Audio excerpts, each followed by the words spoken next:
This is the biggest patch in the history of Marvel Snap. Second Dinner have added a smart deck builder feature that is based on data that actually updates live, so it might actually be better at building decks than me. Thanks for putting me out of business, Second Dinner. They have also added variant albums, which personally, that's not a feature for me, but if you're someone who likes collecting a lot of themed variants, maybe that's a feature that you can enjoy. Oh yeah, also they updated about a dozen cards, including that one. So let's start with the new America Chavez, or more accurately, let's talk about what the lack of old America Chavez is going to do to the metagame.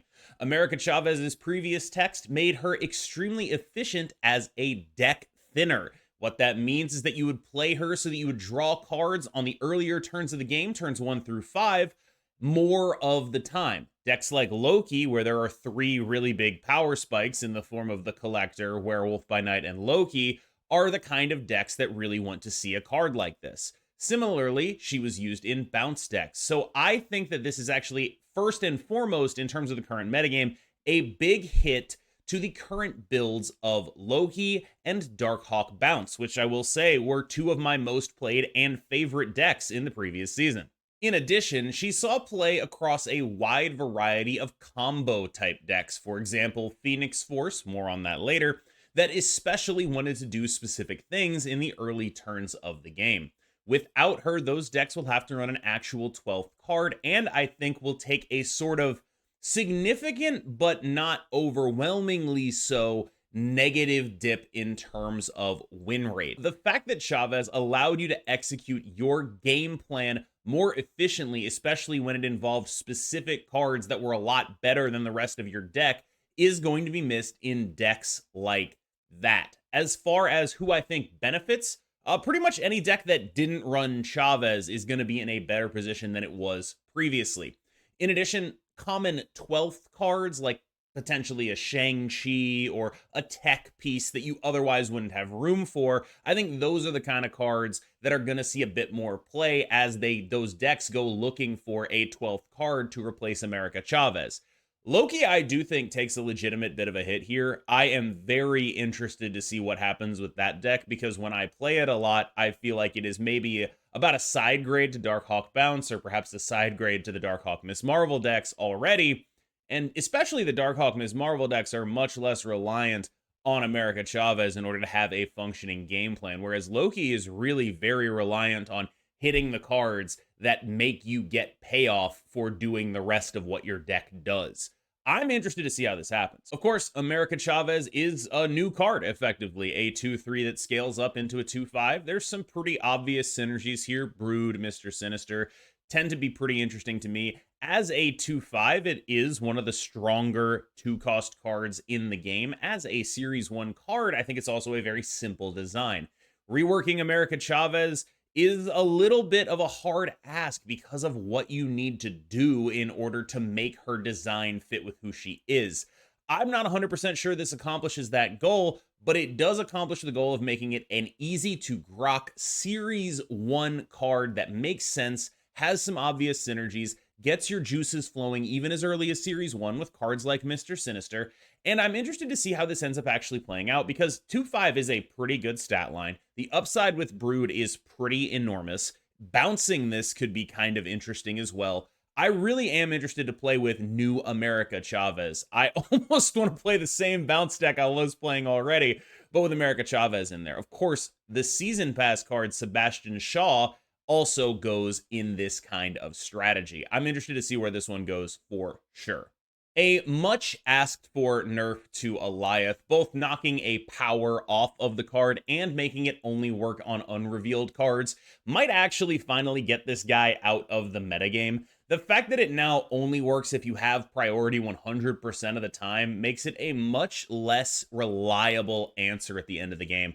You could just play Elath on any lane that you were down by 3 in and just be totally fine with that. Now, of course, as a 6'2", he's much smaller than that, and he's not even going to be blowing up all of the things your opponent plays if you don't have priority. I do think that this means that you will have a lot more avenues to play around this card than previous. Most of the things that people complain about with Elath were things that you could play around, but only if you planned for it from the beginning of the game.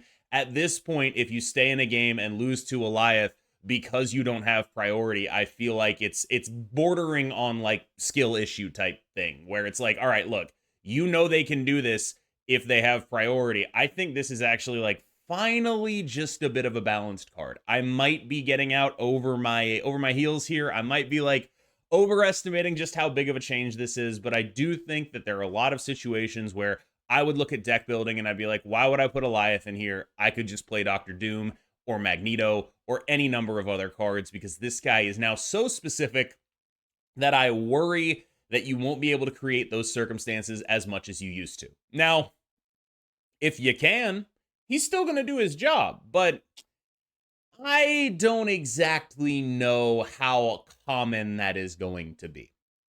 In addition, I have long harbored the theory that he's actually not exactly as good as people seem to think that he is. He gets a little overhated. And in the patch notes, they do mention this. Like, a lot of this is player sentiment rather than specifically this guy is super good. So I think he was already kind of on the edge. And now he's getting grouped into like the group of cards like Galactus, where it's like these cards, because they are so painful to play against, get a much closer eye in terms of how they're balanced power-wise. And I think that's about the range he's going to right now, where if you're an Elath diehard, I think you should be able to play him still. It just probably won't be the optimal thing for you to do. I hope I'm right about this one, because if I'm wrong, I'm going to be very, very sad. Luke Cage is getting bumped to a 2-3, but in exchange is losing perhaps its most complained about feature. I remember when Mobius came out, people were talking about how the universality of tech cards like Luke and Mobius was what made them so strong compared to cards like Armor and Cosmo, which could only affect one lane. Well, it looks like Second Dinner heard that, and now they are making it so Luke Cage only affects one lane. Obviously, this is great news for High Evolutionary, who is now 100% back guaranteed. No, I don't know if High Evolutionary is 100% back guaranteed, but this is good news for High Evolutionary, who has been languishing ever since the removal of Wave, because High Evolutionary was so much a Wave deck. It was so predicated on that turn 5 Wave with some skipping to activate all your High Evolutionary abilities that it just hasn't really reconstituted itself or found a form in which it can actually attack any given metagame. It also had some major Loki problems, and you know, that's just kind of neither here nor there. If you're gonna reconstitute High Evo as not a Wave deck, you end up playing like a pretty typical mid-range deck, and even though Loki only copies the cards without the abilities, it tends to strike me as a matchup that you generally don't want to be in as a sort of simple mid-range deck without the ability to really make things asymmetrical too much. Loki getting the -1 discount might actually be better than your High Evolutionary abilities. So I'm not sure High Evo is 100% back, 100% guaranteed, but this is definitely good news for the deck, and bad news for Luke Cage, who I was really planning on running with cards like Sebastian Shaw and Brood and Nakia in order to make sure that my stuff would not be vulnerable to Shadow King. And now he's not really filling that role the same way I would want him to. That said, he is now a 2-3. 2-3 is a good stat line for a tech card. And I do wonder if that might be enough to make him like legitimately serious here. But I do think this is a pretty significant nerf to him. And if he does see play, it'll be in the context of decks that can afford that 2-3 stat line, that actually really want him and have a very concrete idea of what they're doing with him. Speaking of Shadow King, he's getting a, in my opinion, quite deserved nerf to 2-2, but honestly, with Luke Cage getting nerfed as well, this card might have actually seen a buff. I personally consider Shadow King to be the best tech card in Marvel Snap at the moment. Now, that of course might change because there are so many changes in this patch that it becomes very, very difficult to predict what the future will hold for this game. That said, Shadow King for the past month has been absolutely incredible, answering collectors, answering Werewolf by Night, and those are like the main things it answers, but it also like just randomly answers Shuri stuff. It randomly answers Venom. It randomly answers Carnage. It's just like good across a wide variety of matchups, and that makes it so that as a 2-cost card, it is a very easy inclusion. Another thing that I like highlighting a lot is I say very often that costing 2 is a superpower, and I wanted to talk a little bit about why that is, because it ties into why Shadow King is so good, and of course why Luke Cage is still potentially a useful card. Costing 2 is a superpower because 4-cost cards are the ones that really start being able to win lanes. And being able to pair a 4-cost card with a 2-cost tech card, you are suddenly able to threaten 2 lanes on the final turn of the game. Zabu, for example, manages to do this by allowing you to pair a 4-cost tech card with a 4-cost big threat. Think about playing Darkhawk alongside a Shang-Chi. Now, Shadow King is no Shang-Chi, but if you don't have Zabu, you can still do Darkhawk and Shadow King on your final turn of the game, and that's a very common playline in the Darkhawk bounce lists. This is a card that I think goes a little bit underrated because he is, like, on balance, you know, his effect is weaker than the effects of things like Shang-Chi, Enchantress, and Rogue, but he's also a lot cheaper. And like I said, costing 2 is a superpower, so I still expect Shadow King to be irrelevant as long as green power is relevant in the game of Marvel Snap. That's the real thing with this guy, is he is a specific condition card where if the metagame shifts away from green power, he becomes like totally useless. As long as the metagame revolves around green power, though, I think he is the best tech card in the entire game. Elsa Bloodstone is getting a buff and rework, and also maybe a nerf. Now she only affects the lane at which she is played, but also they are fixing the thing where the brood doesn't work with her. So now if you play Elsa and brood in a lane, what you will end up with is 2 3/2 broodlings and a 3/4 brood. Now, I mean, obviously that's not very good, and the fact that she only affects the stuff in her lane does make me feel like it's a little bit awkward. I don't know exactly where the metagame goes with her, but my instinct is Werewolf by Night will remain a better card as a scaling threat. I do wonder about the possible return of like the Elsa deck with Jeff and Nightcrawler and Kitty and all of that. But my instinct is it just doesn't have enough points compared to the werewolf stuff, and the werewolf stuff is so easily married with disruption that you end up feeling like the werewolf package is a little bit stronger than the Elsa package, or at least I feel that way. I might try her out again. I do want to point out one situation where this probably is a significant nerf, and that is Thanos, which is a deck that used her as just like a 2/4, 2/6 kind of card that was able to like fill up lanes. This is a very tricky card to play now, because now you have to pick on turn 2 what your Elsa lane is going to be. And I think that does make it significantly worse. I do like the fact that she got an extra point of power. I think it's good. Like I said, I talked about Chavez as like, you know, a 2/5. That's good. That's just good numbers. And Elsa is probably a 2/5, but it's a far cry from, you know, something that she used to be. She was released as this like outrageous, like this is a 214 some of the time, and she's definitely not going to be that. If she ends up showing up, it'll be as a role player in other archetypes, is my read on this. I could be off base on this, but I don't think that Elsa Bloodstone is a card I'm going to be exploring a ton. However, Sebastian Shaw, Brood, things like that do make me wonder if perhaps Elsa Bloodstone does fit in that sort of style of a surfer list. I'm not positive. I don't exactly know. But that's the first idea that I thought of with this card, was like, okay, you know, Surfer has some 2-cost slots. Surfer plays Brood. You can get like 2 extra power out of that. You can maybe like use it to buff your Sebastian Shaw some of the time. Maybe that's not the worst thing you can be doing. I don't know if it's going to be the best thing you can be doing, but I do think there might be some perhaps unexplored avenues with this card, because so much of the thinking around her is, you know, dedicated to the Elsa, Kitty, Jeff, Nightcrawler, Vision stuff. Maybe she can just be played as a decent stat card. I'm not sure. Speaking of Kitty Pryde, she's getting 1 power back. I don't know how much that changes for her, though. I wish she could get the 2 power back. That would be super nice, because, like, they took away... She was a 1/2 with this text, and it's like, if we had that still, maybe we could try, like, our Kitty stuff with, like, Elsa and Shuri and Forge and Hulkbuster and Taskmaster. Maybe we could try that again. I really enjoyed playing Kitty Shuri. It was a very fun deck for me to play, but I just don't know, especially because both Elsa and Shuri now have this specific text where you have to play on that lane. I do worry a little bit about the ability of that deck to legitimately compete. especially in the context of like, oh, I want a Hulkbuster it, so now I got to Hulkbuster it on a different lane. I got to fill up this Elsa lane. Like, I just feel like it might be a few too many hoops to jump through. I wish this was able to bring her back, but my instinct is that one of my favorite cards in Marvel Snap will once again be just a little bit forgotten, unfortunately.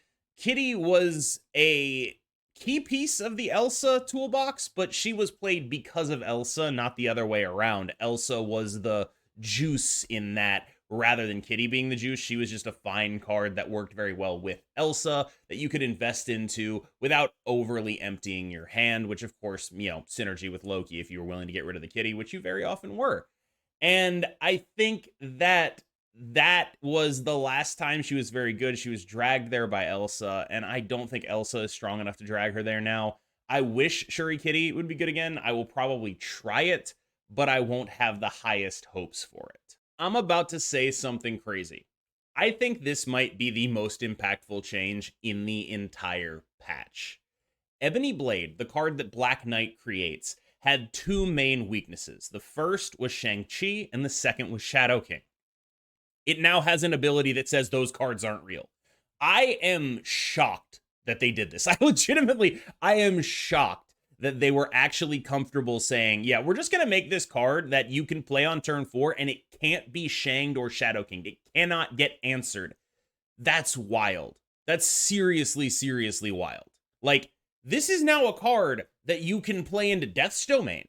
You can do so much with this. Like, this is legitimately like a very scary card to me now, because if someone just infinites that, I don't know what to do about 20 power that I can't do anything about. Am I going to Enchantress and Shang it? Like, what is going on here? I think the Black Knight decks were already like kind of okay, and notably, as a kind of okay deck, they had a pretty solid Loki matchup. This is really strong. Like, if you are able to pull this off, you are going to win some games, especially if you can, like, you know, throw priority so your final turn Ghost Rider bringing back the Infinite is, like, you know, completely insane. Like, that is the number one weakness this deck had. This Black Knight style Ghost Rider discard stuff, other than being a little bit inconsistent, which losing Chavez, yikes, was the fact that this card could die.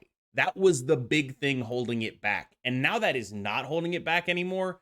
I am very interested in experimenting with Black Knight. I again, like, this is probably the take that I feel like I'm putting myself out there the most, but this is a crazy bit of text to have in a Marvel Snap card when the game has been so dominated by Shang-Chi and Shadow King for the past forever.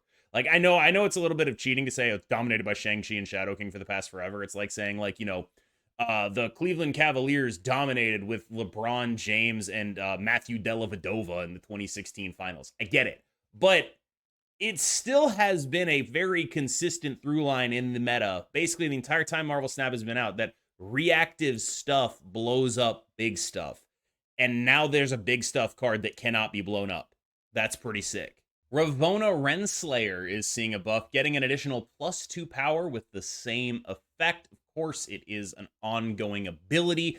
I messed up on the editing there. So, Ravona Renslayer, now a 2/3, makes her a very reasonable on-curve play. I wonder about the Goblin-style Ravona decks right now. Like, can we play Darkhawk Mystique, Hobgoblin, Green Goblin, Ravona, Zabu, a lot of cost reduction type stuff, and just play a fair mid-range game? I'm interested to find out.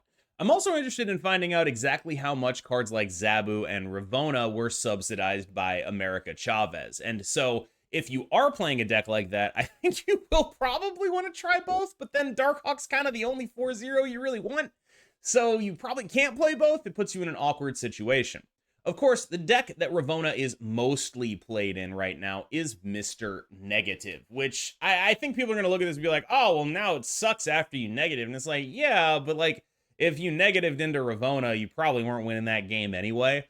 So I do think it's still going to see play there. Ravona is your accelerator for Mr. Negative. It's possible that it doesn't, but I think her ability to allow you to play Iron Man Mystique for cheaper is just a little bit too powerful to give up in those decks. They've even started adding in Darkhawk and stuff, so you can definitely, I think, keep this card in Mr. Negative decks. What I'm most interested to see is what happens with it outside of that. That goblin shell I mentioned might be pretty interesting. I know that Big Baby for a while cooked up a like Darkhawk goblin deck that had a surprise Galactus at the top end using Ravona, so you get like the Galactus on turn 6 after like getting a bunch of cheap goblins onto your opponent's side. Of course, any strategy reliant on goblins does run into issues when it comes to things like, destroy, which is likely to be very prevalent as it is one of the few archetypes that is not seeing like any significant additions or subtractions in this patch. It is something I expect to see a little bit more of in the early metagame because it's just so the same as it was previously. So I do think there is like some potential downside to exploring that early, but maybe there's going to be a bunch of people playing Shaw instead, and then you might actually be able to find the audience for your goblins. This is such a weird one.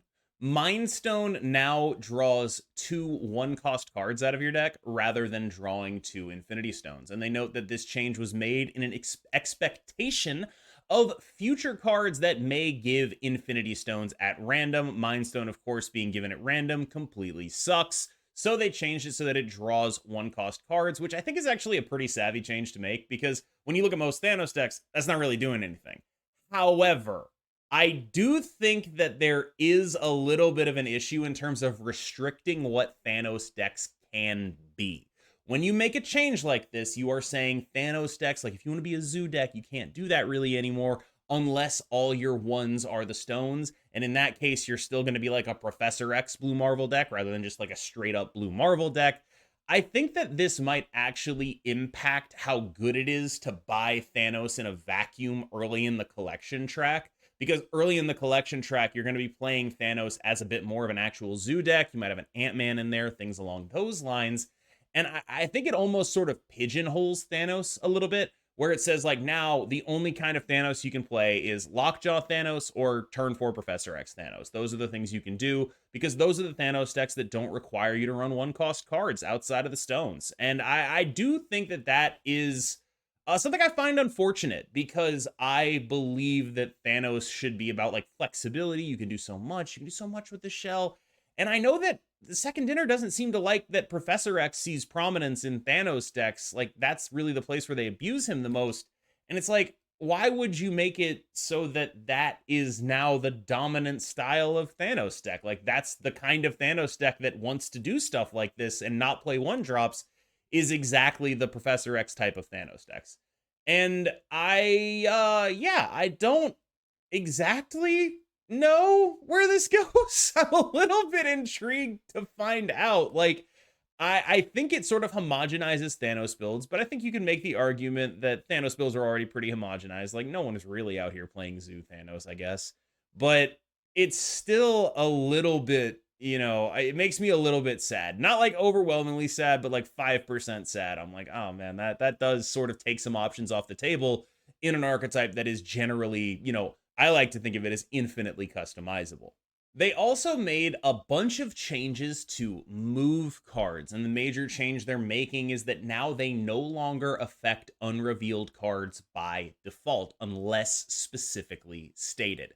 So SpiderMan is going to see a functional change even though his wording is not changing. SpiderMan will no longer move your opponent's unrevealed cards at the location, only their revealed ones, which actually, it might actually be a little bit of a buff. It might be, it's situational, right? You now know what Spider-Man is going to move. You can play him knowing that he will move the thing that is face up, as long as you have priority. However, you can also play him not, like, if you wanted to play him as a way of getting a card that they were going to play later in the game off of that location, now you can't do that. So I think this is a relatively lateral move for Spider-Man, but if anything, I think it's kind of a buff, because you get to know what's going to happen with him more, and that kind of knowledge is useful in a way that I think more than makes up for the lack of potential utility if, say, you wanted to use him as like a budget juggernaut type thing later in the game, because that's an unreliable play fundamentally. And it's just not really the kind of thing that happens as much as the benefit of knowing what you're actually going to move. So overall, I would say this is likely a buff to Spider-Man. Stegron, of course, sees the same change as Spider-Man. Now he cannot move unrevealed cards. And with Stegron, weirdly, I feel like it's a little bit of a nerf because sometimes you'd play him, again, as Budget Juggernaut. That was a much more common play line for Stegron, where you'd play him on an empty location you expected your opponent to play on, or you'd play him on a location where, you know, he'd be able to push stuff off. I do think that the point of power they added to him might help him more than this change hurts him. I'm interested to see if Stegron goes anywhere. My instinct is that he still won't as a 4-cost card, because again, the competition at 4-cost cards, and this goes back to the conversation I was having about how costing 2 is a superpower. A lot of that is because 4-cost cards can just win lanes on their own. Like a Darkhawk can be a card that actually wins a lane, right? An Iron Lad can be a card that actually wins a lane. And Stegron is not really doing that. So he ends up running into some trouble when you consider the opportunity cost of running him. So Juggernaut is actually a noted exception to the rule of not moving on unrevealed cards here. Juggernaut will still move unrevealed cards. It will continue to serve as a budget Elath, a very budget Elath, but actually now that Elath's gotten nerfed, who knows? Juggernaut moving unrevealed cards is actually pretty interesting. He will move both revealed and unrevealed cards, which gives him a niche that Elath currently does not cover. And other than that, he remains exactly the same. One of the more underrated cards in Marvel Snap. I do wonder if Sebastian Shaw and the rise of potential Silver Surfer decks using him will put a little bit more of a spotlight on Juggernaut, although he does tend to be, you know, one of the first cards cut from those decks. I do think that it is very interesting that he retains his ability as his biggest competition as a lane winner. Elath ends up losing it. Arrow is getting what is like a half nerf, half buff. So first up, she's going to 5/9. That's good. Second, her effect now reads, move the last enemy card played anywhere to this location. Now, she will not move unrevealed cards. Remember, played in this context refers to put their face down and revealed face up. She will move whatever the last card that has gone through that process is. So, I don't really know how to evaluate her. On the one hand, I'm like, well, that's pretty much what she already did, and that wasn't very good. But on the other hand, I'm like, you know, 5/9 is a pretty compelling stat line right now. Shang-Chi getting nerfed to only affect 10 plus cards made 9 a very premium stat line. And I do wonder if like this is just enough utility on a big enough body that's very hard to interact with that it could just make her a solid card. I'm actually pretty interested in it. Maybe it's just like the old Arrow copium in me, just waiting to get out because I have bought so many variants of this card. I have so many inked variants of this card. Maybe I just want to use those again. I don't know, but I do think that like that 5/9 stat line is suddenly very interesting to me, and it certainly makes like previous changes they've made, like moving Legion to a 5/7, very interesting because now it's like, oh man, this is like 2 whole points higher. That's a lot. Like 2 points, it doesn't sound like a lot. It's a lot. It's a lot of points. It is more than 25% stronger than Legion. Like that's not nothing. And I guess my thought process is like, if this card is good, it's just going to be like, because 9 is a lot of stats and she'll pull stuff and win lanes. And I do think that, again, knowing exactly what you're going to pull if you have priority, that's a pretty interesting ability too. That said, I do find that 5 is a pretty awkward spot for this ability, I think. But, like, I just can't shake the idea that, like, this might actually just be, like, a generically kind of decent card. I don't know exactly where she'd go, and I think that's the issue. Because there's so many things that are doing very synergistic and powerful things in Marvel Snap right now that a 5/9 might still actually just be embarrassing. But I do kind of think that in certain metagames that may develop in the future, who knows, this could be a solid generic 5-cost card in a world where people want that. I don't know if we ever live in that world given the current climate of Marvel Snap, but I can see this card being a competitor to something like Legion in a world where Legion is not key to your deck. I don't think that's always going to happen. Obviously, her ability is weaker. But 5/9 is like actually pretty compelling. I don't know. I'm probably overrating her. I think most likely I'm overrating her, but I keep circling this around in my head and thinking, oh, 5'9", oh, that's really nice. Phoenix Force's text remains the same. However, the copies of it can move now. So, if you play a Phoenix Force into a Sinister London, you will be able to move both copies of the Phoenix Force now. And of course, if your Phoenix Force revives multiple man, the copies that you leave behind at other locations will be able to move. What this does for the Phoenix Force deck, of course, is make the endgame so much stronger. Now, the endgame is nearly unbeatable, I would say. Like, now it is a true combo deck that when it pulls it off, you're gonna die. Very similar to Mr. Negative. Like, it's not like you're always gonna beat it, but it's gone from, like, probably like 70% to win to like 95 plus. And that is, I think, quite notable. I also, while we're talking about it, I want to offer my tips for playing against it, because I do expect you to be able to see it a decent amount. When you're playing against a deck like Phoenix Force, you need to understand what their snap conditions are and what they are not. If people are snapping on their turn 2 multiple man, yeah, they're gonna get you.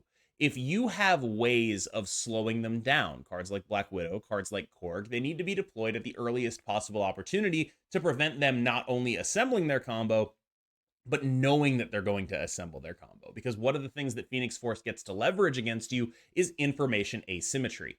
They know that they have their combo. You have no idea. And you want to prevent not just the combo from appearing in their hand, but from them knowing it to be possible. So, Black Widow, already a card that sees a lot of play. I think it might see a little bit more play. Korg, already a card that sees a lot of play. I think it might see a little bit more play. Ways of disrupting combo decks like this do exist, and you can build to beat it.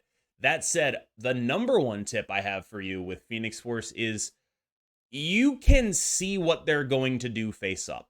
And if they're going to beat you, you do not need to stay in those games. It doesn't matter what the stakes are. If they're going to beat you, you have to leave. Please accept that. Earlier in the video, I alluded to my excitement for the deck builder feature, and I'll tell you there is one big reason why I'm excited for it, and I really hope it delivers, because in other games, these deck builder features I find have been fairly lacking, to say the least. I do hope that this one is legitimately good, because one of the things that I see a lot is the devs will reference having decks that are good that the player base at large has not cottoned onto. And I'm hoping that this deck builder feature being hooked up to live data will allow those decks to actually circulate amongst the player base. That is my hope for this feature. I really hope it lives up to those expectations, because it sounds like such a cool thing to exist. An actual good deck builder. And it feels like it's more possible to do that in a game like Marvel Snap, where decks are only 12 cards. I really, really, truly am excited for this one. This is a feature that I think should be awesome. I really, really, it almost sucks that I put this on the end of the video, because I wanted to talk about it at the beginning, but I know you guys want the meat. You want to know what's changed in the game, so I gave you the meat. But this is a feature that, I'm not saying it'll make or break the game. I don't think it'll make or break the game in any real way. I do think that it is a very, very exciting feature, though, and I hope that it can provide some real spice and variety to the game. Maybe my hopes are too high, but I really hope that being hooked up to live data outputs can make this a feature that is actually seriously good. So, overall reactions to the patch. The number one thing I think most people will notice is that Loki was not affected by any balance changes regarding the card itself. However, I do wonder if America Chavez's change is enough to knock Loki off of its perch. I think that Loki is a deck that was more reliant on America Chavez than nearly any other archetype, because of how powerful the power spikes are with Loki Collector, with Werewolf by Night, and of course, just the card Loki in general. I think that adding another card into Loki is not the end of the world, but I do think it's the kind of deck that was already hanging on at the top by a thread. I don't think it was the, obvious best deck in the game. I think it was probably the best deck, but I don't think it was by very much. And there are other decks that are able to attack the metagame better without America Chavez than Loki is. I think Loki, more than almost any other deck, is going to be hurt by this change. So I wonder if it might finally be time for Loki to go away. I really don't know. I found a lot of success playing Darkhawk in a similar shell recently, and that deck is also going to be hurt by America Chavez's change, but probably not to the same degree as Loki, because that deck has, like, yeah, it power spikes with Werewolf, but also it power spikes with, like, the Hood and, like, Falcon and stuff. Like, it's got more things that it's doing. Their parts are a little bit more interchangeable. And I think especially decks like Darkhawk, Ms. Marvel that could cut Chavez already and see success are going to be in a really good spot, actually. So I almost wonder if Loki might finally have fallen to that point where it is no longer just like the outright best thing to be doing. And I am hopeful for that personally. So that could be coloring this analysis. I'm also very happy that Elath went away finally, or hopefully went away, or at least was nerfed to the point where it's like, if you're losing to Elath, it's like, all right, man, you probably could have not done that, right? Like, I hope that's the state that Elath is in right now. I tend to think that it will be, but of course, only time will tell. As far as other cards I'm excited to play with, Sebastian Shaw looks exciting. I'm excited to explore what Darkhawk midrange looks like. I'm still excited to play Darkhawk Bounce. I've just had a ton of fun playing it. And of course, there are so many other things in this patch that sort of make me feel like anything could happen. Like, this is a bunch of changes. The most they've ever done. This is the longest patch video I've ever done.